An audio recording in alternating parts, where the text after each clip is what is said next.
and demonstrate, illustrate our points. My wife told me not to teach today. And we already have a minister here, so not to preach. Distinguished guests, parents, and the graduates of the American International School of Medicine class of 2009. I bring you greetings from a world that eagerly awaits your help.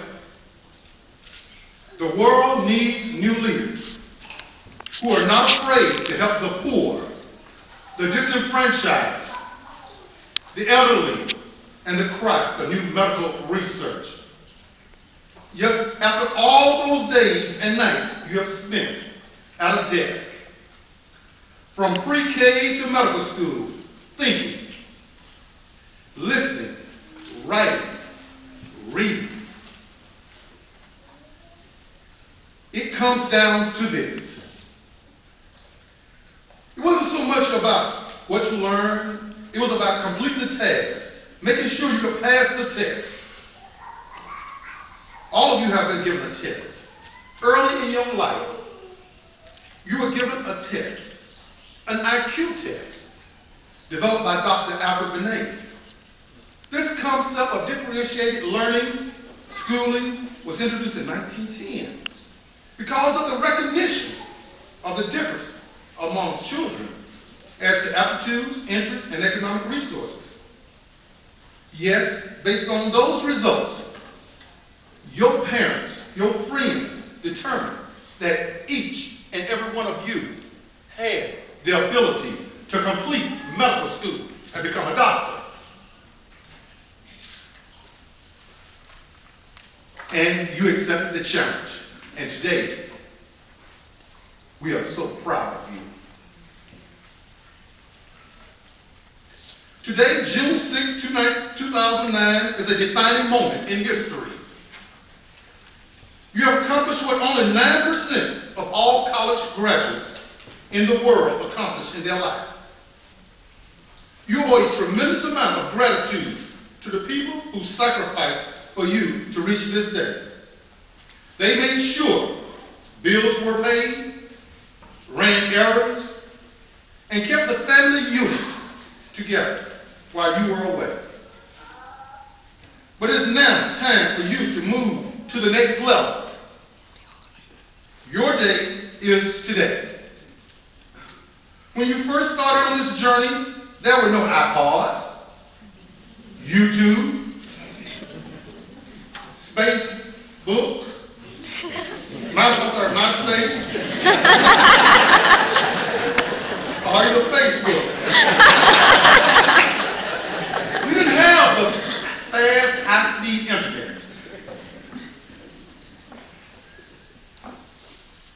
Now, if you want to be successful, consider a few suggestions.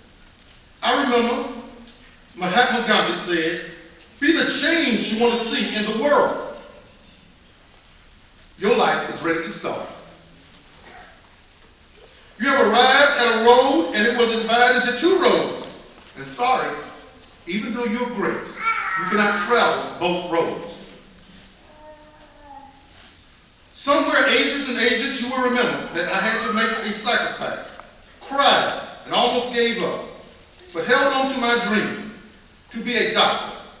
Hence, the two roads diverged in a wood, and you took the one less traveled, and that has made all the difference.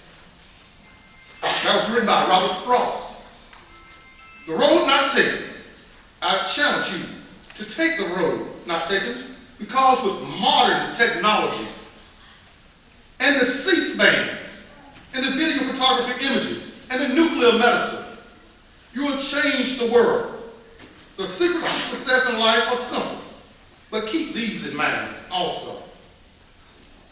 Remember to show up on time, which we all know is 5 minutes early.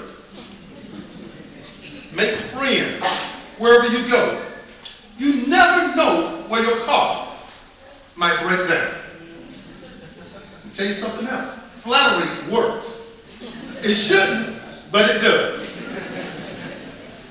It's always better to overdress. Nice suit, nice dress, and shiny shoes. Never, ever write anything in an email you wouldn't want your mother or your father, your best friend, to read. Emails, they never go away. Ask some of our presidents. And last, never give up. Our lives are in your hands. As I look into the class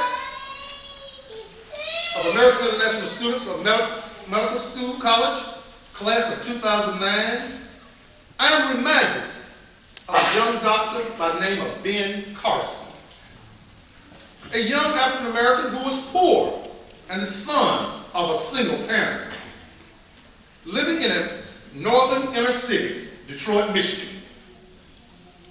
He was only a C student, but wanted to make a difference in the world. Well, let me tell you, he continued to study and is now world-renowned for his separation of the Siamese twins, joined at the head by birth. He is a neurological surgeon. I say this because failure is not an option. And you must continue every day, every hour, to seek and become better and better. What you must do, whatever it takes, to save lives. Think big. See the big picture, because you have gifted hands and gifted minds. Life is short, sweet. We only get to live it once. So graduates, I'll leave you with these words. A doctor is needed so much. Your job market is the world. We have a shortage of doctors because people are living longer and the world is getting more mobile. The market for your services will continue to expand because of our technological advances in medical research. You have paid a high cost for the resources for your education, but the rewards and compensation that awaits you far exceed your imagination. Esteemed graduates, you are awesome. Yes. You have reached a major milestone, but I want you to please remember, can I get everyone to bow your head?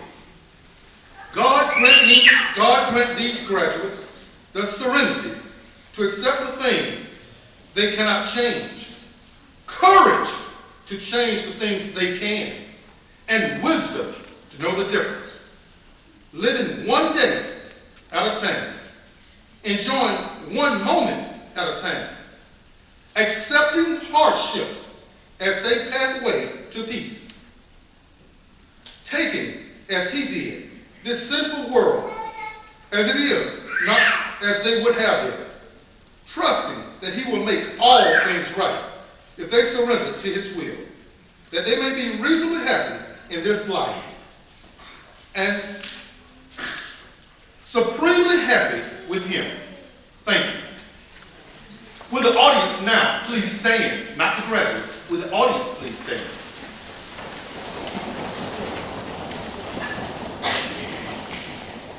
With that, graduates, you owe an enormous amount of praise and gratitude to key individuals in your life, like your mother, father, grandmother, grandfather, especially aunt, uncle, and niece, a good neighbor, yes, of course, those special individuals that wouldn't let you give up, wouldn't let you turn around, quit, your teachers, professors, and of course, those special individuals, friends, and your heroes. Graduates,